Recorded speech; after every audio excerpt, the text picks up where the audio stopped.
Russia's economy is proving resilient despite Western sanctions. But at the time of war, with thousands of troops on the front line, it's battling a labor shortage that could hamper its economic growth in the coming years. Dasha, Chernyshova with the second of our three-part series on the country's economy. Unemployment in Russia may be at historic lows, but finding workers for jobs has now become the country's real challenge. A recent survey by recruitment website Superjob found that 85% of Russian companies are experiencing labor shortage. Restaurants in particular say they are constantly struggling to find enough workers. Я думаю, что там процентов 25 точно испытываем. Кто-то говорит 30%, кто-то говорит там 18%. Я думаю, процентов 25. Вопрос о том, что какова производительность труда у этих людей?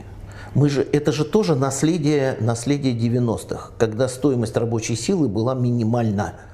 There is a numbers issue as well. In the 1990s, after the collapse of the USSR and the ensuing economic reforms, fewer babies were born. That means fewer workers now. And employers say many of the workers they do have come without the necessary skills. Просто не хватает квалифицированных кадров. То есть количество училищ, которые выпускают профессиональных поваров, оно недостаточно. Да? Нам не хватает именно специалистов, пускай даже не каких-то с большим опытом, а именно просто хороших дипломированных специалистов не хватает. There is a lack of taxi and delivery truck drivers, medical staff, manufacturing and IT engineers. And something that has long-term implications that could stunt economic growth, salaries have grown at a much higher rate than inflation or GDP growth.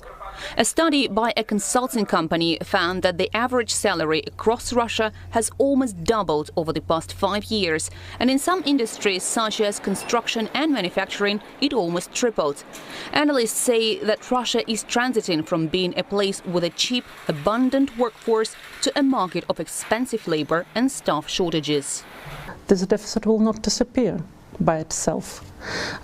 The economy demands even more jobs, qualified jobs, because manufacturing is growing. There are all kinds of import substitution projects going on. There are transportation projects. There is redirection of transportation towards new market, towards Asian markets mostly. There are new infrastructure projects sponsored by the government, and there are all those projects. They basically put up pressure on labor market. They demand more and more and more jobs, and what's more, they demand qualified jobs. The authorities admit that the labor shortage is becoming a real problem and urge increased productivity, especially at a time when Moscow seeks to strengthen its so-called technological sovereignty and wean itself off dependence on Western technologies. The study also says that a shortage of labor resources could reduce potential GDP growth by up to 2% per year and push the inflation rate to 10%. Experts say businesses will have to continue raising salaries, invest in personnel training and improve working conditions.